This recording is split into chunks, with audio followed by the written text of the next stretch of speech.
Eran alrededor de las 9:38 de la mañana del 29 de mayo de 2017. El parque zoológico de Hammerton estaba a punto de abrir sus puertas para recibir a los visitantes, pero había que comprobar y ajustar algunos pequeños detalles antes de permitir la entrada del público al zoológico.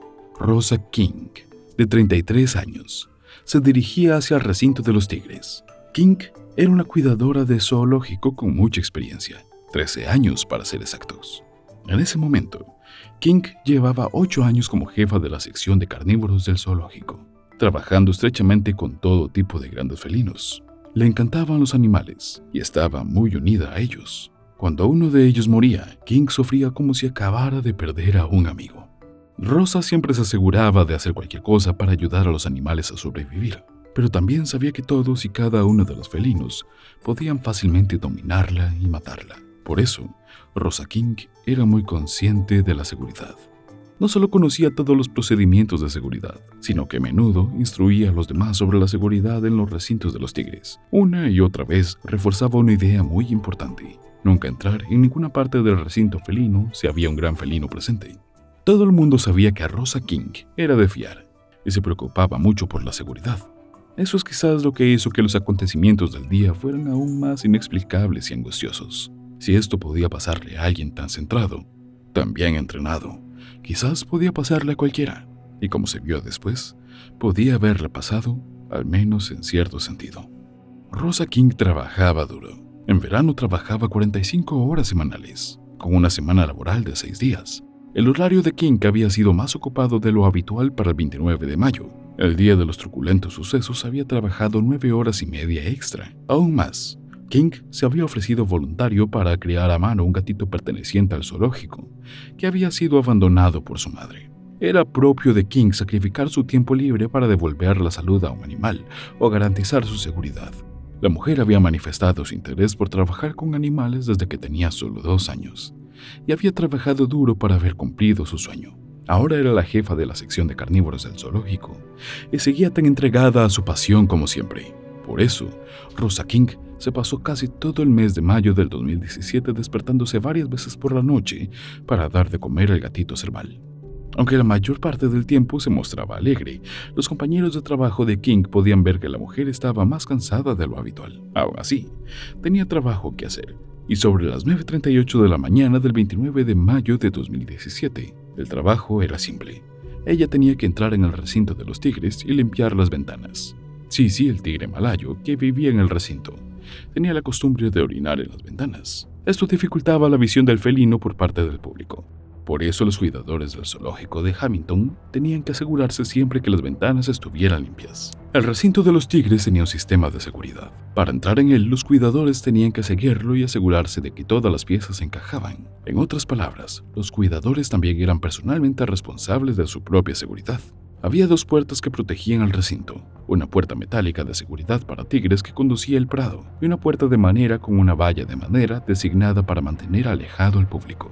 Pero el procedimiento establecía que antes de entrar, los cuidadores del zoológico debían comprobar dónde estaban los tigres.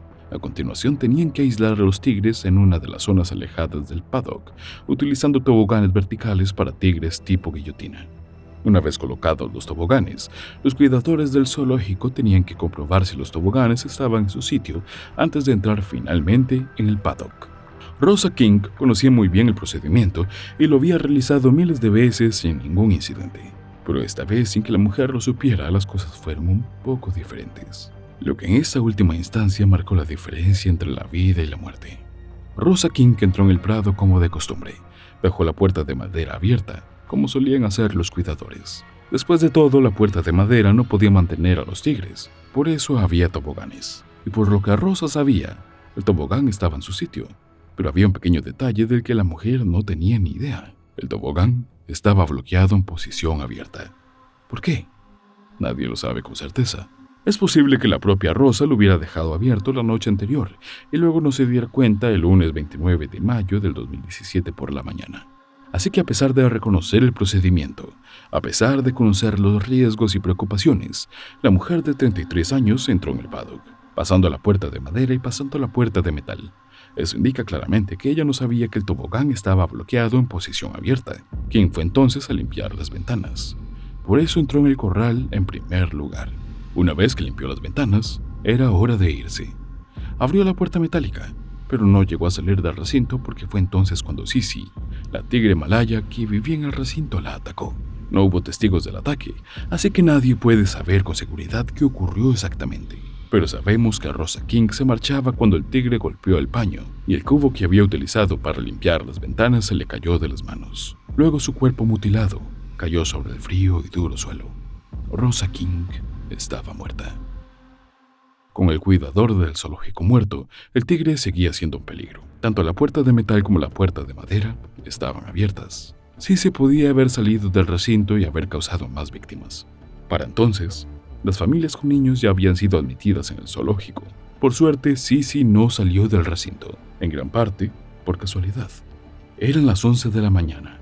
Un visitante llamado Frank York vio el cadáver de Rosa King y dio la voz de alarma. Los miembros del personal actuaron con rapidez, cerraron las puertas y atrajeron a Sisi a una zona segura arrojándole carne cruda por encima de la valla. De este modo, el zoológico consiguió preservar la vida de Sisi. Pero, ¿cómo se vio después? El zoológico no poseía armas de fuego convencionales. El zoológico confiaba en que los agentes de policía acudieran en caso de que se necesitara un arma de fuego para hacer frente a un animal escapado. Si Sisi hubiera salido del recinto, el zoológico no habría tenido forma de actuar adecuadamente y habría tenido que esperar a que llegara la policía. Toda esta información se escuchó durante una investigación del 1 de julio del 2019. En una indagación también se escuchó que Rosa King había sufrido heridas horribles. Una investigación policial no encontró fallos mecánicos en los toboganes. El jurado, junto con su conclusión de muerte accidental, dijo que el procedimiento del zoológico dependía enteramente de que el cuidador siguiera confiablemente su entrenamiento. Esto significa que era probable que el procedimiento fallara en algún momento, porque los errores humanos ocurren.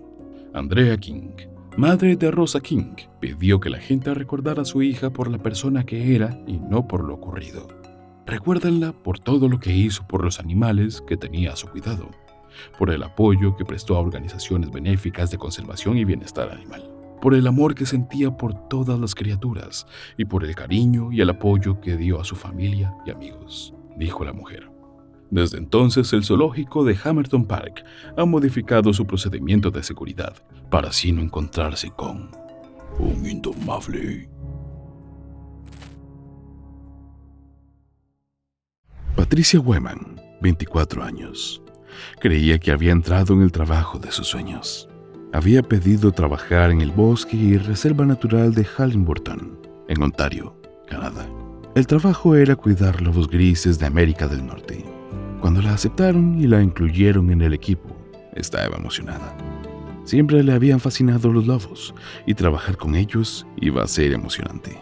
El bosque de Halliburton es enorme, con millones de árboles y más de 100 lagos.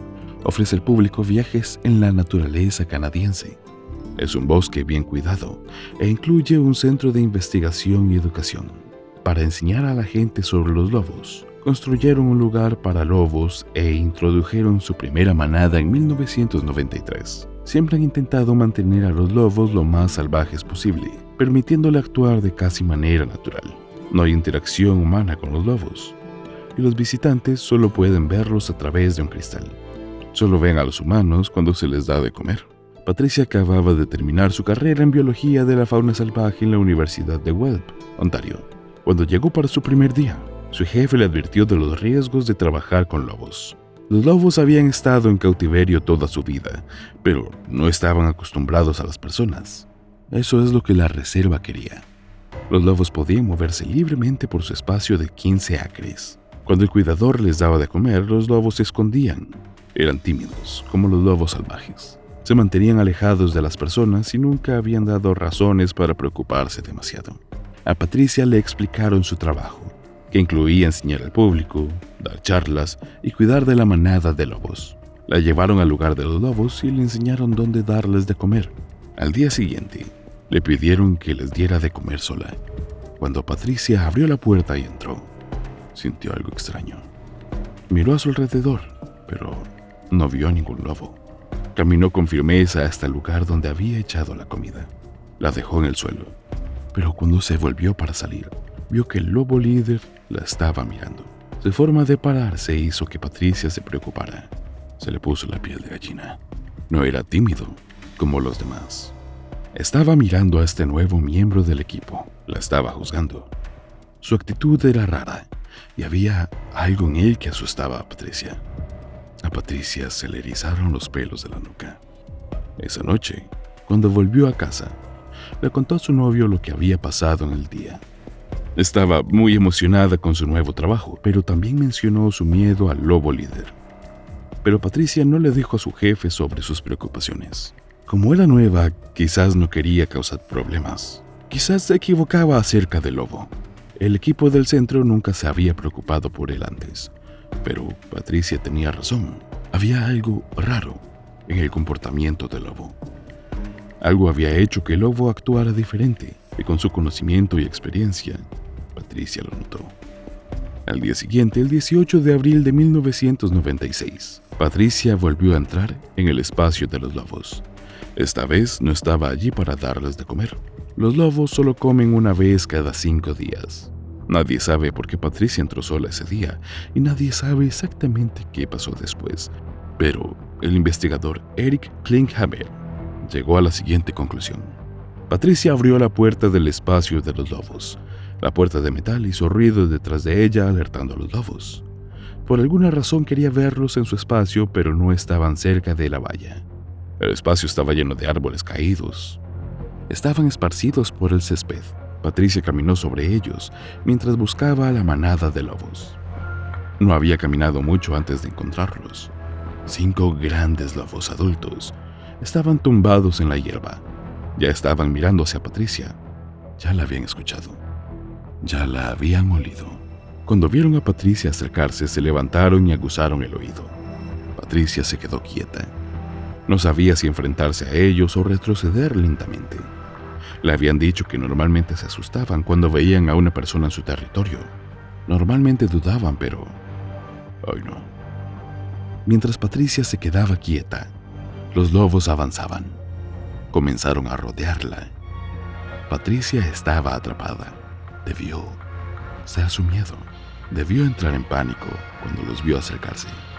Su adrenalina debió aumentar cuando vio que los lobos se preparaban para atacar. Su corazón debió latir fuerte en su pecho. Los lobos avanzaron otra vez, mirando a la joven. El lobo líder se acercó. Patricia retrocedió. Al hacerlo, tropezó con un árbol caído y cayó al suelo. Eso fue todo lo que necesitaron. Un solo tropiezo, y el lobo aprovechó para atacar. En un segundo, Patricia sintió el peso de uno de los lobos encima de ella mientras se movía en el suelo. Sabía que estaba en peligro, sabía que su tiempo se acababa. Intentó levantarse desesperadamente, pero más lobos se unían.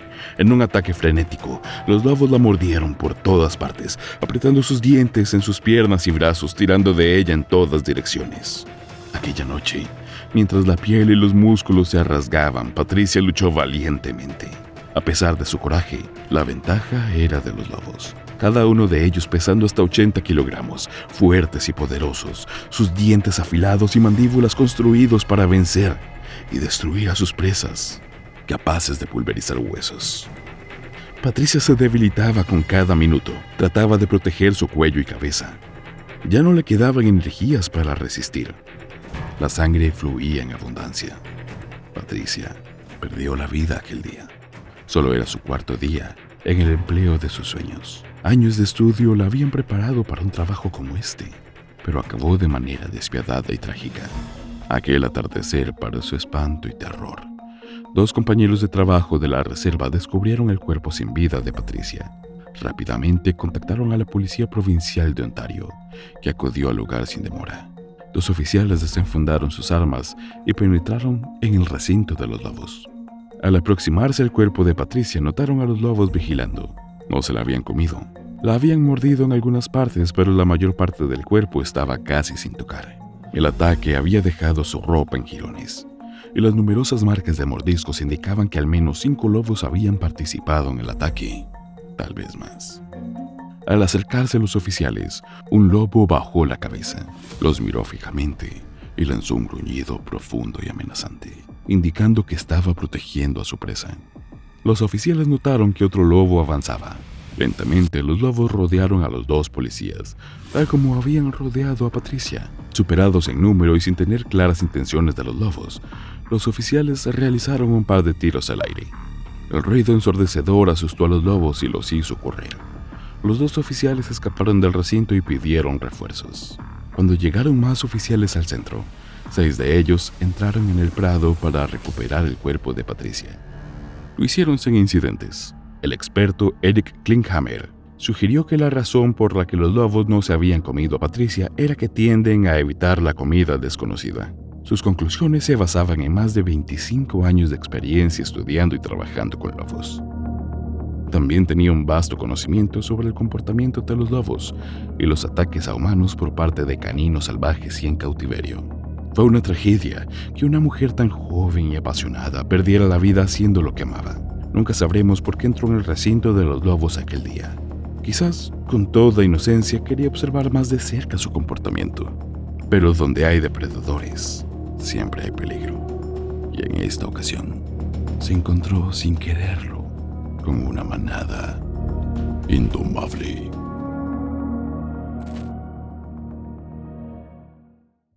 En vísperas de la Navidad del 2009, Alexis Martínez tenía 29 años y era entrenador de orcas en el Loro Park de Tenerife desde 2004. En 2006 empezó a entrenar orcas, también conocidas como ballenas asesinas. Aunque disfrutaba en su puesto, últimamente tenía algunas dudas. No podía evitar sentir que su trabajo le había agotado. Además, ya no se sentía tan seguro en el agua como antes. Martínez tenía la persistente sensación de que algo desastroso estaba a punto de ocurrir. En retrospectiva, Martínez estaba preocupado por algo más que una simple sensación. Su novia reveló más tarde que en realidad estaba preocupado por el comportamiento de los animales, concretamente por Keto, una de las orcas macho. El Parque Laurel tenía 4 orcas, 2 macho, Keto y Tacoa, y 2 hembras, Tajana y Skyla. Alexis Martínez colaboró estrechamente con ellas antes de ser transportadas al Parque Laurel de Tenerife. Las 4 orcas se criaron en cautividad en SeaWorld, Orlando, en Estados Unidos. Sin embargo, las orcas eran infelices. Carecían de una líder femenina que guiara a su improvisada manada, como cabría esperar del comportamiento de las orcas salvajes. Por tanto, estaban estresadas, enredadas en juegos de poder de baja categoría social e inseguras. La falta de una líder probablemente hizo que las orcas se sintieran confusas e inseguras, lo que les provocó miedo y agresividad. Alexis registró el comportamiento del animal en sus diarios en los meses anteriores a su prematura desaparición, expresando su preocupación por su aparente frustración y hostilidad. Sin embargo, el comportamiento preocupante del animal no surgió únicamente entre ellos. El 2 de septiembre de 2009, Martínez escribió que uno de los otros entrenadores, Brian Rockish, y un pequeño altercado con Keto tuvieron un impacto negativo en el día de Keto. El hombre añadió que Keto tuvo un día terrible. En el Laurel Park, no todo fue bien. Alexis Martínez siguió drenando a los animales del parque, a pesar de sus preocupaciones. Había mucho por hacer. Alexis estaba bajo estrés y presión para crear un nuevo espectáculo para las vacaciones, y estas se acercaban rápidamente. Martínez comprendía que necesitaba estar bien descansado y tranquilo para permanecer seguro en el agua con las orcas, pero no siempre tenía esa opción. El 24 de diciembre de 2009, poco antes de las 10:30 de la mañana, Alexis Martínez comenzó su habitual sesión de entrenamiento con Keto. Keto era un macho orca de 14 años nacido y criado en SeaWorld por todo Estados Unidos, antes de ser trasladado en avión a Laurel Park. Con solo un día, hasta el esperado espectáculo de Navidad, sabía que tenía que asegurarse de que todo funcionara sin problemas. La sesión comenzó satisfactoriamente. Martínez estaba programado para actuar como entrenador en el ensayo de la mañana. Corrieron junto a otros 5 corredores de la orquesta. Keto, la orca macho, parecía estar de buen humor, ansioso por actuar y recibir un sabroso pescado como recompensa. A pesar de ello, los entrenadores se mostraron muy atentos. Eran conscientes de que Keto prefería trabajar junto a otras orcas. Lo prefería a nadar solo en la piscina antes del inicio de la sesión. Cada entrenador había ocupado su puesto. Alexis Martínez se unió a Keto en el agua. Al principio Keto se comportó adecuadamente y actuó como se esperaba. Fue recompensado por su atención a los instructores. Martínez intentó entonces un comportamiento conocido como salto de espía. El entrenador se coloca en el rostrum o la punta del pico de la orca cuando el animal sale del agua. Esta acción es dramática e impresionante. Alexis Martínez perdió el equilibrio y se cayó del podio al agua después de que Keto alcanzara la altura adecuada, pero saliera con un giro. La conducta fue admirable, pero no lo suficiente. Martínez determinó que no merecía ni una recompensa ni una reprimenda. En lugar, le dio un loris, también conocido como el escenario menos reforzante. Estableció contacto visual con Keto y luego hizo una pausa indicando que a pesar del fracaso de Keto, aún tenía la oportunidad de recibir un refuerzo si mantenía la calma. Alexis volvió al escenario y le dio a Keto una bola de nieve helada como recompensa por mantener la calma, una golosina especial para el animal. Martínez volvió a intentar el salto espía. Siguió el mismo camino. Keto alcanzó la altura correcta pero volvió a torcerse y Martínez se cayó. El hombre emitió otro loris. A continuación, otro entrenador invocó a Keto. El entrenador alimentó al animal con un poco de pescado y luego se lo devolvió a Alexis Martínez para que pudiera seguir practicando. Martínez agarró el podio de Keto con ambas manos para dirigir a la ballena hacia el escenario mientras estaba sumergida. Era un movimiento normal, pero fue entonces cuando la suerte del domador comenzó a agotarse. Empezó a sondear a Martínez más allá de lo necesario o normal, acercándose poco a poco al fondo de la piscina de 10 metros. El hombre soltó a la ballena y nadó hasta la superficie para poder darle otro loris. Sin embargo, la orca perdió su llamada esta vez. En lugar de permanecer inmóvil, Keto se movió entre Martínez y el escenario. Fue un acto de desafío, la indicación inicial de la inminente agresión. Brian Roque actuó rápidamente para calmar la situación al verlo. Observó que Keto parecía desinteresado en permanecer bajo control y que los ojos del animal estaban ligeramente abiertos. Roque dio instrucciones a Martínez para que nadara lentamente hasta la rampa que conducía a las otras piscinas y luego saliera del agua. El movimiento fue suficiente para atraer la atención de Keto y el destino de Alexis Martínez quedó sellado. La orca nadó frenéticamente hacia el hombre de 29 años. Keto agarró la pierna de Martínez y lo arrastró hasta el fondo de la piscina al alcanzarlo. Cuando Keto resurgió para respirar, creyeron que obedecía por primera vez. El animal volvió a sumergirse para alcanzar a Martínez. Keto empujó a Martínez alrededor de la piscina antes de hacer resurgir al adiestrador con el cuerpo tendido sobre su podio. Cuando los entrenadores intentaron cerrar la compuerta después de que la orca entrara en la piscina trasera vacía, Keto se dio la vuelta y metió la cabeza entre ella para impedir que se cerrara. Para alejar a la orca de la compuerta fue necesaria una segunda red. El ataque terminó finalmente, pero Alexis Martínez no reapareció. Martínez fue rescatado por Brian Roque tras lanzarse al agua y nadar hasta el fondo de la piscina. Era demasiado tarde. Cuando llegaron los paramédicos y se hicieron cargo de las labores del rescate, Alexis Martínez se había marchado. Su fallecimiento no estuvo exento de polémica. En un principio, el Parque Laurel afirmó que su muerte había sido el resultado de un trágico accidente, pero muchas cosas no cuadraban. El ataque se produjo sobre las 10:25 am, pero Martínez no fue declarado muerto hasta las 11:35 am. Los primeros informes no mencionaban que los oídos, la nariz y los ojos del hombre manaban sangre, un indicador de hemorragia interna grave. La sangre habría contradicho la explicación de SeaWorld en Laurel Park de un simple ahogamiento. La autopsia oficial arrojó luz adicional describiendo la muerte de Alexis Martínez como violenta, con múltiples cortes y contusiones como lesiones, el colapso de ambos pulmones, fracturas de costillas y esternón, un hígado lacerado, órganos vitales gravemente dañados y marcas de pinchazos consistentes con dientes de orca. La muerte de Alexis Martínez apenas recibió cobertura. Sin embargo, 2 meses después, Tom Brancho, otro entrenador de SeaWorld, fue asesinado delante de miles de visitantes en la atracción de Orlando, Florida. 6 años después de su muerte, SeaWorld ha decidido dejar de criar orcas en cautividad. Alexis Martínez, un joven entrenador de orcas en Laurel Parks, tuvo un destino devastador a manos de Keto, una orca macho a la que conocía y quería. Martínez había expresado en sus diarios anteriores al incidente su preocupación por el comportamiento de las orcas, especialmente por su frustración y hostilidad. A pesar de estas preocupaciones, Martínez siguió trabajando con los animales, y este trabajo terminó siendo un enfrentamiento letal con un indomable. Gabriela Vázquez, una experimentada y apasionada entrenadora de tiburones, trabajaba diligentemente con 2 tiburones tigres, Javier y Alonso, en un bullicioso centro de conservación de animales en un acuario público de España. El centro era el destino favorito de familias, niños y entusiastas de la vida marina que acudían allí para presenciar la diversa variedad de especies de peces y los extraordinarios tiburones.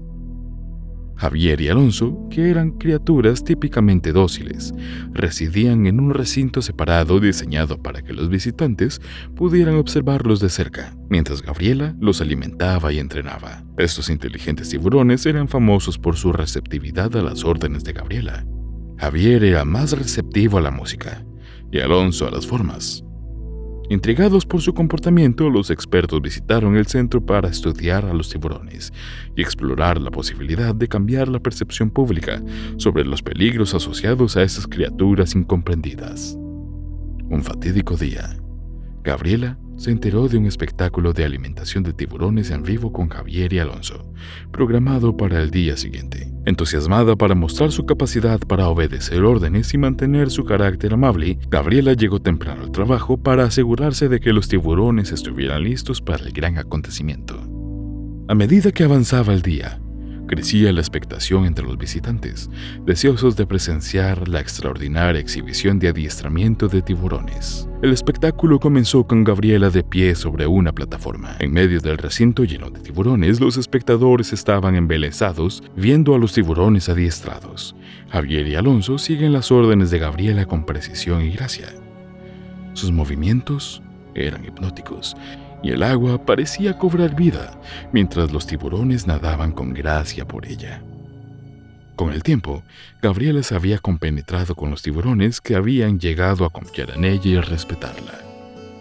Cuando daba otra orden, los tiburones obedecían, demostrando su impresionante nivel de adiestramiento. Sin embargo, cuando el suministro de alimentos disminuyó, el comportamiento de los tiburones dio un giro siniestro. Hicieron caso omiso de sus órdenes y chocaron agresivamente contra su plataforma.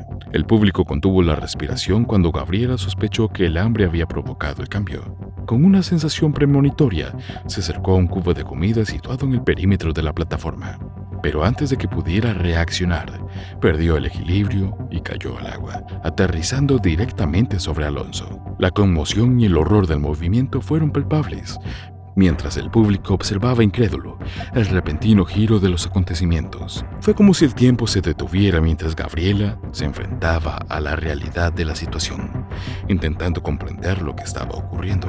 Imagina el escalofriante terror que se apoderó de Gabriela al verse sumergida en el agua helada, rodeada por las sombras arremolinadas de tiburones agitados y potencialmente agresivos. Imagina las oleadas de pánico que crecían en su interior, cada latido del corazón golpeando como un tambor, ahogando cualquier pensamiento racional que pudiera haber sucedido. ¿Cómo reaccionaría usted a semejante pesadilla, sabiendo que los animales a los que ha dedicado su vida a entrenar y cuidar podrían traicionar su confianza en un abrir y cerrar de ojos, y que su instinto depredador se apoderaría de repente de usted? El público gritó horrorizado cuando la agresividad de Alonso se intensificó, percibiendo la caída de Gabriela como una amenaza peligrosa. Para escapar de la peligrosa situación, Gabriela nadó hacia la plataforma, pero Alonso se abalanzó agarrándole el brazo. Conmocionada y asustada al mismo tiempo, Gabriela no podía comprender que Alonso la hubiera atacado. La sangre brotó de su brazo enturbiando las aguas, mientras Javier estaba preparado para atacar también. Gabriela le daba puñetazos y golpes en la cara, pero él persistía mordiéndole el brazo sin descanso. Mientras tanto, Javier atacaba, hundiendo sus afilados dientes en la pierna de ella y destrozando su traje de neopreno y su carne. Gabriela sintió que tiraban de sus miembros en distintas direcciones, que le desgarraban los muslos y le aplastaban los huesos. El dolor abrasador la hizo gritar de agonía, con el sonido amortiguado por el agua que la rodeaba. Indefensa y luchando por mantener la cabeza fuera del agua, Gabriela sintió el implacable ataque de los tiburones, que no mostraban piedad. El brutal ataque duró minutos agonizantes, hasta que el personal y los entrenadores corrieron al lugar y sometieron a los tiburones con tranquilizantes. Una vez inmovilizados, el equipo rescató a Gabriela y la llevó de urgencia al hospital para que recibiera tratamiento. Sufrió heridas graves en el brazo y la pierna, acompañadas por una profunda herida de mordeduras múltiples. El Centro de Conservación de Animales se enfrenta a una difícil decisión. ¿Deben practicar la eutanasia en los tiburones? ¿Trasladarlos a un recinto más aislado o liberarlos en la naturaleza? Gabriela sobrevivió milagrosamente al desgarrador ataque, pero se enfrentó a un largo y arduo proceso de recuperación, con la perspectiva de volver a caminar algún día. Mientras tanto, el Centro de Conservación cerró temporalmente sus puertas mientras lidiaba con el destino de los tiburones. Tras este espantoso incidente, surgieron dudas sobre la seguridad del adiestramiento de grandes depredadores y las posibles consecuencias de tales interacciones. Aunque no se puede subestimar la pericia y dedicación de los adiestradores de tiburones como Gabriela, este ataque sirve de crudo recordatorio de que estas majestuosas criaturas siguen poseyendo un instinto que puede desencadenarse inesperadamente.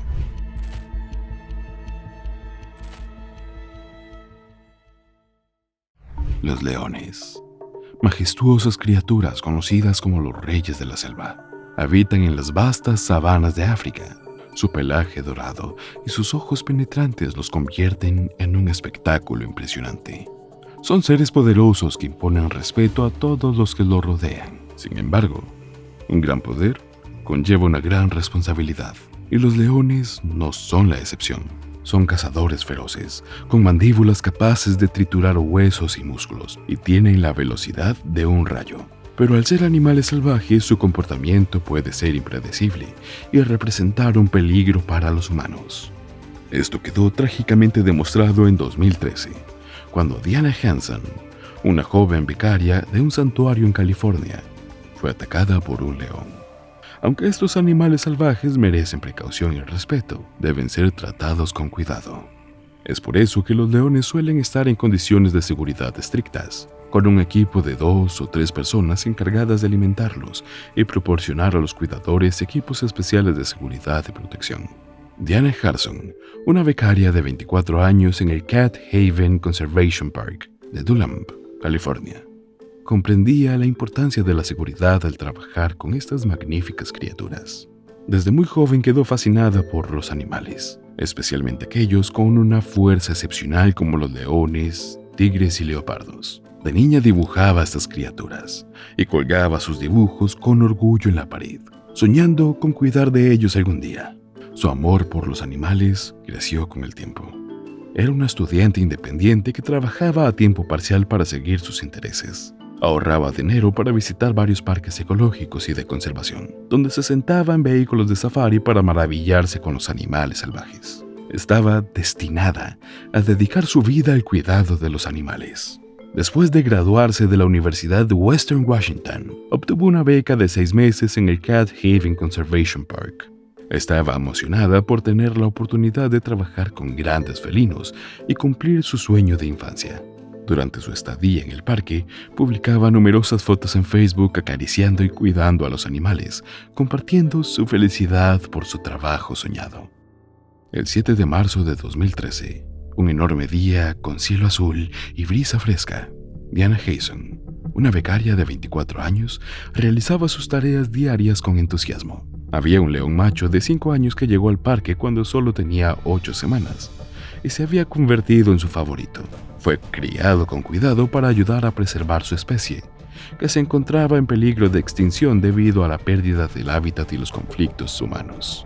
El programa de cría de especies en peligro del parque era vital para sus esfuerzos de conservación. Diana estaba limpiando la jaula de los coches mientras hablaba por teléfono con un colega aquel fatídico día. Sin saberlo, la puerta de la jaula se abrió y el león se abalanzó hacia ella atraído por su voz. El teléfono de Diana se le cayó de las manos y resonó un fuerte crujido al caer al suelo. Su corazón latía rápidamente. Buscó desesperadamente una salida, pero se encontraba atrapada sin escapatoria. En un intento desesperado por defenderse, gritó y agitó los brazos, esperando espantar a la bestia, pero fue en vano. A pesar de sus esfuerzos por escapar, el león se abalanzó sobre ella, la sujetó y la inmovilizó contra el suelo con sus garras afiladas. La joven estaba aterrorizada al ver cómo el león, al que cuidaba a diario, se volvía de repente agresivo. Diana intentó levantarse y huir, pero el león era demasiado fuerte y le agarró la cabeza con furia incontrolable, rompiéndole el cuello y quitándole la vida al instante. El león, no satisfecho con sus instintos animales, continuó arañando y mordiendo el cuerpo de Diana, infligiendo heridas graves. Cuando la compañera de trabajo de Diana llegó al lugar, encontró a Kafka jugando con el cuerpo ensangrentado de la fallecida. Llena de pánico, llamó a la policía, que acudió rápidamente al parque. Todos se apresuraron para intentar salvar a Diana. Un miembro experimentado del personal intentó distraer al león con ruidos fuertes y provocaciones desde detrás de la valla, pero fue en vano. Finalmente, el subjefe de policía decidió dispararle al león para facilitar la atención médica de Diana. Sin embargo, ya era demasiado tarde. Ella había fallecido en el acto. La comunidad conservacionista quedó devastada por la muerte de Diana, y el dueño del parque, Dale Anderson, expresó su profunda tristeza y condolencias a la familia. Las secuelas del ataque de león a Diana Hanson fueron espantosas y desconcertantes. Según el informe forense, las heridas en su cuerpo se produjeron después de su muerte, lo que implica que ya había fallecido, cuando el león empezó a sacudirla como a un muñeco de trapo. La causa de su muerte fue determinada como una fractura de cuello, probablemente causada por la potente fuerza del león. Mientras tanto, los investigadores examinaron detenidamente si los empleados del Cat Haven habían recibido la capacitación adecuada para enfrentar los riesgos asociados con el trabajo con animales peligrosos. Uno solo puede imaginar el terror que Diana experimentó en sus últimos momentos, sola con un león que alguna vez fue su amado animal.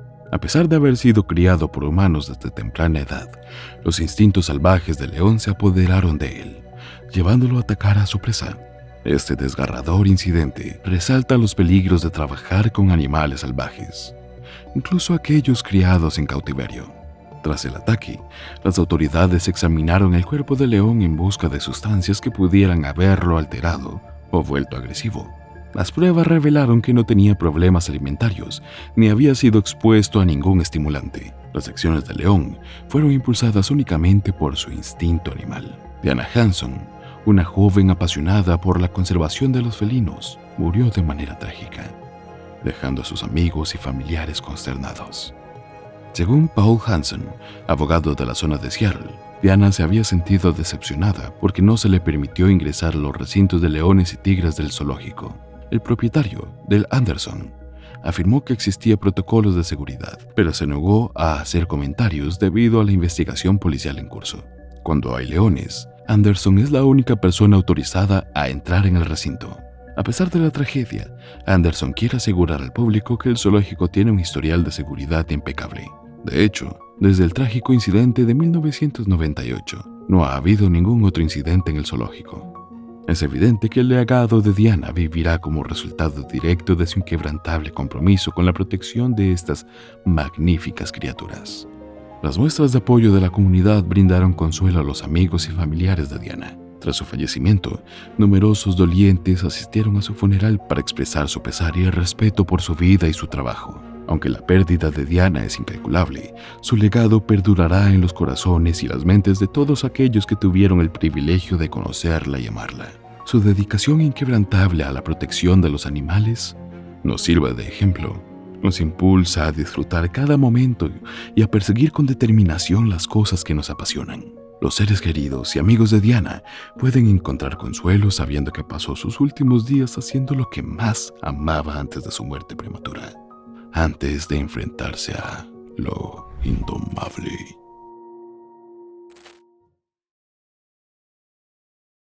...28 de abril de 2018...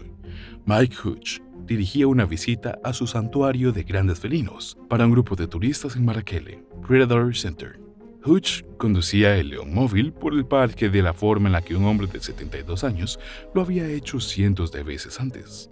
Adoraba a los animales, sobre todo los leones y otros felinos, y le encantaba transmitir sus conocimientos a los demás. El día fue bien. Con la atracción principal del parque a la vuelta de la esquina, la visita llegaba a su fin.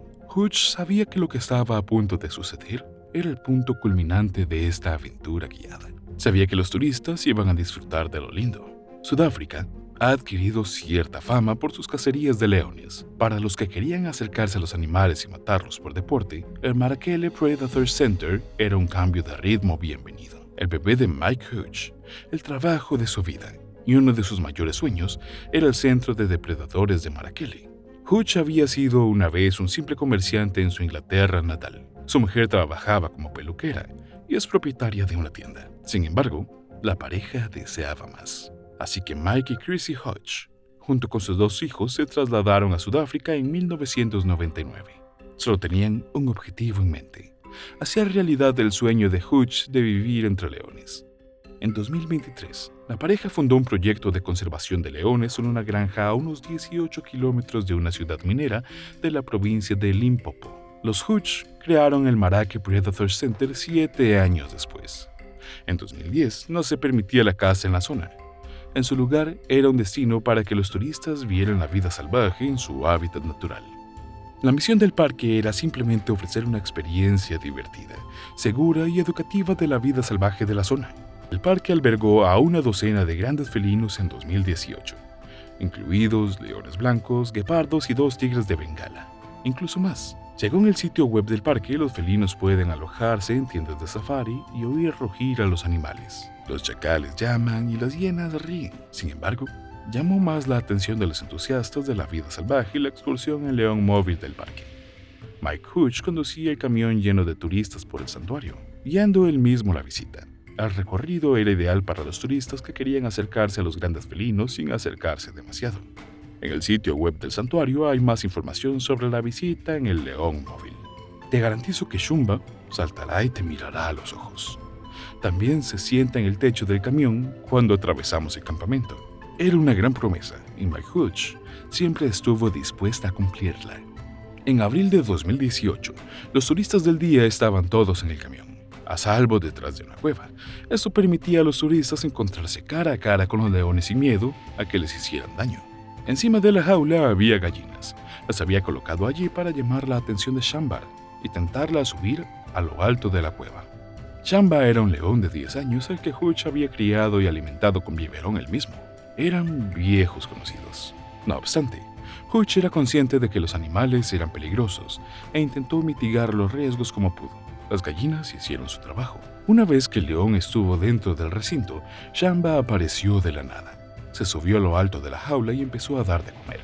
Los turistas estaban más que sorprendidos. Estaban encantados. Tomaron fotos del león, sin duda con la intención de compartirlas con sus amigos y familiares. Era una oportunidad única en la vida. Shamba estaba impresionante, con la expresión exacta de orgullo que deben tener los leones, pero no había ningún error. Cuando sus mandíbulas se abrieron de par en par para dar otro bocado a la carne, más que huesos de pollo pudieron ser partidos por la mitad con aquellos enormes dientes afilados como cuchillas. Afortunadamente, una jaula separaba el potencialmente sabroso grupo de humanos del poderoso animal. La visita llegó a su fin cuando Shamba terminó su comida. Shamba ya se había bajado del camión. Hutch condujo el coche hasta la rampa de salida. Shamba aún estaba demasiado cerca para sentirse cómodo, pero Hutch y sus empleados habían puesto en práctica una rutina ya probada para sacar al león del vehículo con seguridad. Shamba estaba de pie en la hierba, a unos metros del vehículo, cuando uno de los empleados de Hutch llamó al león. Lo atrajo con carne. Shamba, por su parte, parecía más indeciso de lo habitual. Olisqueaba la hierba, como si no estuviera seguro de si seguir caminando o no. «Vamos, Shamba», llamó una vez más el empleado fuera de la valla, extendiendo otro trozo de carne hacia la línea. Fue suficiente para persuadir al animal de que siguiera caminando. Shamba se alejó ahora del camión. Hutch saltó del coche y se acercó a la verja para abrir. El hombre se detuvo rápidamente para inspeccionar la hierba y pareció dar una patada a algo. Luego volvió a centrar su atención a la verja. Pero entonces ocurrió algo extraño, algo inexplicable. Por alguna razón desconocida, todo sucedió en un instante. Shamba el león se desvió del patrón establecido. En lugar de centrarse únicamente en la carne, el león se dio la vuelta y regresó al camión. Fue entonces cuando el animal se fijó en Hutch, que estaba de pie fuera del camión indefenso. Hutch era experto en interactuar con sus animales. Sin embargo, hay cosas que no se pueden explicar ni evitar. El hombre empezó a correr por su vida, pero era inútil. No podía competir con Shamba. El animal solo tardó 3 segundos en acortar distancia entre ellos. Hutch casi había entrado en la cabina del vehículo cuando el león le arrastró al suelo. Le mordió cerca del cuello. A continuación, el hombre fue arrastrado hacia el interior del recinto por Shamba. Era como si el hombre no pesara nada para la bestia. Los turistas estaban aterrorizados dentro de la jaula del camión. Algunos empezaron a gritar y a pedir ayuda. Otros empezaron a llorar, incapaces de apartar la mirada de la horrible escena. Durante un breve instante, un hombre gritó fuertemente para distraer al león para que soltara a Hutch. Pero eso fue todo. Solo un segundo. El león agarró al hombre una vez más y lo arrastró detrás de un arbusto cercano. Alguien insistió en que sonó un disparo. Luego hubo otro y otro y otro. No había actividad detrás del arbusto. Finalmente un empleado del parque consiguió un rifle y disparó al animal hasta matarlo. Mike Hutch seguía vivo, pero gravemente herido. Tenía la mandíbula rota y varios cortes en el cuello. El hombre de 72 años fue trasladado de urgencia al hospital, donde le operaron para salvarle la vida. Hutch fue fotografiado en la cama del hospital, sonriendo, con un vendaje alrededor del cuello y un tubo para respirar. A pesar de la foto y de la recuperación física de Hutch tras la aterradora experiencia, el hombre quedó traumatizado por todo el calvario. Mike Hutch y su familia quedaron desolados de la repentina agresividad y la muerte del león al que antes había alimentado con biberón. Está muy afectado por la muerte de Shamba y creo que intenta poner buena cara, pero le cuesta mucho asumir lo ocurrido, según un portavoz de la familia. El incidente sirve para recordar los peligros de los animales salvajes y la importancia de respetar sus instintos y su comportamiento. Aunque es fácil crear un vínculo estrecho con un animal, es importante recordar que siguen siendo criaturas indomables.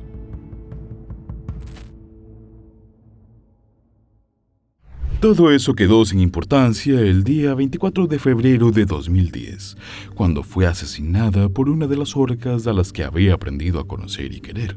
Desde pequeña, los padres de Dawn Brancheau la llevaban a SeaWorld, en California, y a los 10 años ya sabía a lo que quería dedicarse de adulta.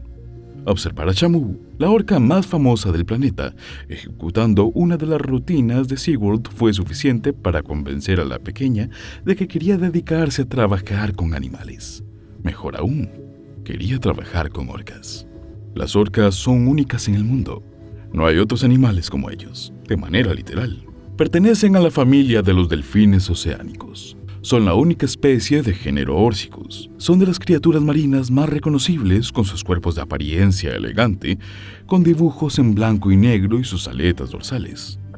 A pesar de su aspecto encantador, no nos confundamos, son depredadores feroces, sin competencia en su hábitat natural. Las orcas se alimentan de peces, focas y otras especies de delfines. Normalmente no consideran a los humanos como presas, pero esto no quiere decir que nuestra interacción con la especie sea tan limitada como debería. Algunas poblaciones de orcas se consideran amenazadas o en peligro, debido, en parte, a los parques de mamíferos marinos como SeaWorld. Y la historia de Dawn Brancheau es un ejemplo de que tuvo que suceder una tragedia humana para que los parques de mamíferos marinos modificaran sus prácticas y su trato a estas criaturas espectaculares. La mujer trabajó primero 2 años con delfines en Six Flags en Nueva Jersey. No fue hasta 1994 cuando comenzó su carrera en SeaWorld, Orlando, donde inició como adiestradora trabajando con nutrias y leones marinos. 2 años después, en 1996, Dawn se casó con Scott Brancheau y empezó a trabajar con orcas. Su sueño de niña finalmente se había cumplido. Dawn Brancheau luchó duro por su sueño. Aun cuando ya lo había logrado, sabía que trabajar con orcas era arriesgado. Aunque los ataques en cautividad son muy escasos, para mantener su seguridad, Brancheau tenía que mantenerse en forma. Por eso, la entrenadora corría maratones, levantaba pesas, practicaba ciclismo para mantenerse saludable. Cuando se convirtió en entrenadora senior, Brancheau era muy reconocida.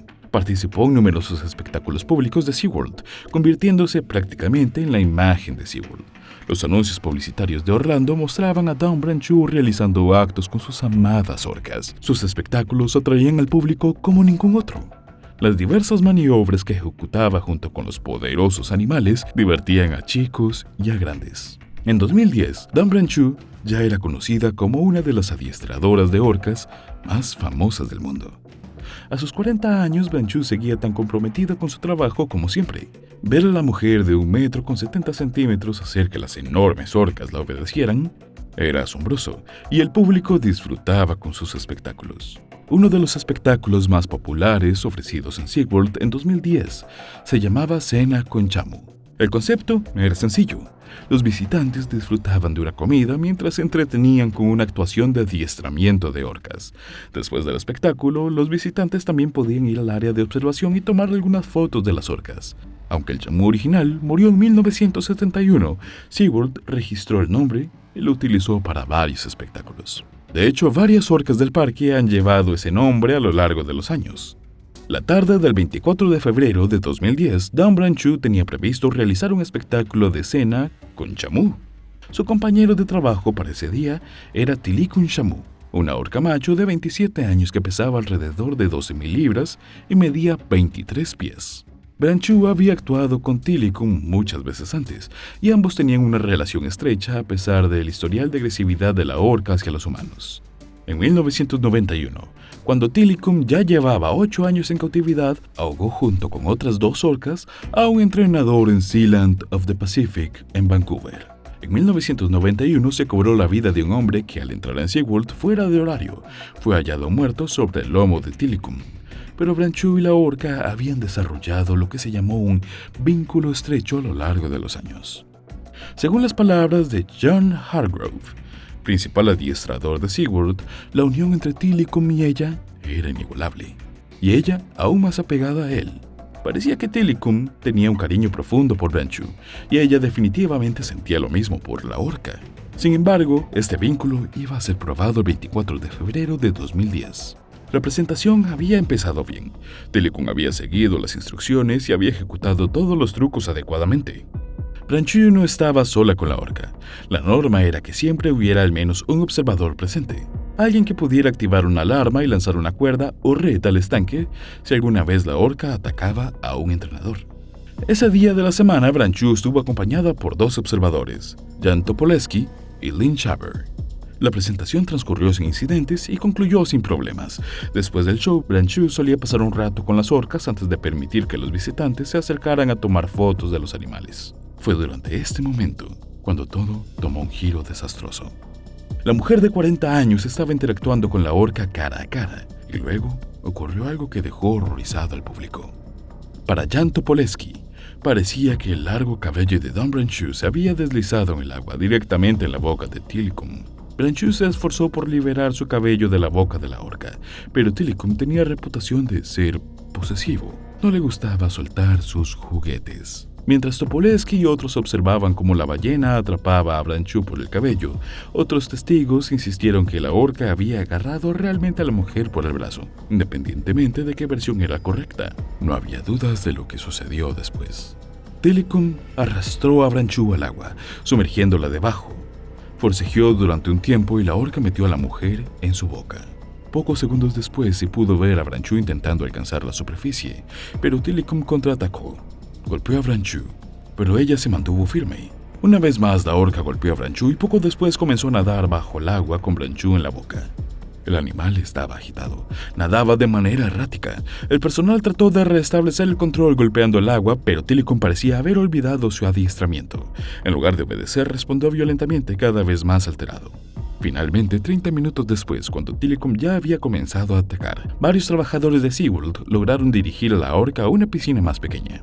Tilikum se rehusaba a soltar el cuerpo sin vida de Brancheau, pero esta piscina más pequeña tenía una característica útil, un fondo hidráulico. El suelo de la piscina podía levantarse dejando al animal atrapado. Los trabajadores usaron una red para extraer a Dan Brancheau de la boca de Tilikum. Brancheau había sufrido heridas terribles. El ataque le había roto la médula espinal y le había arrancado el cuero cabelludo. Tilikum continuó tratando de recuperar el cuerpo de Brancheau incluso después de haber sido retirada del agua. Cuando colocaron su cuerpo a cierta distancia de la piscina, Tilikum se elevó por encima de la pared de la piscina, como si intentara alcanzar a Brancheau. Brancheau murió ahogada y con lesiones traumáticas. Su muerte se consideró un accidente. Como resultado directo de la tragedia, SeaWorld se vio obligado a cambiar su protocolo. Los adiestradores de SeaWorld ya no entraban en la piscina para realizar presentaciones después de la muerte de Brancheau. La Administración de Seguridad y Salud Ocupacional multó al parque en agosto de 2010 por 3 violaciones de seguridad, alegando que la compañía había puesto en peligro a su personal de manera deliberada. SeaWorld apeló varias veces para que se le permitiera reanudar las presentaciones acuáticas, pero una comisión especial del Departamento de Trabajo se negó a escuchar el caso en 2012. En 2016, tras la reacción del público, SeaWorld dejó de criar orcas en cautividad. La empresa se comprometió a centrarse en la conservación y la rehabilitación de las orcas a su cuidado. Las orcas no son mascotas, no son artistas, son animales salvajes que merecen su libertad. Y si seguimos conviviendo con ellas a pesar de su peligrosidad, podríamos enfrentarnos a una indomable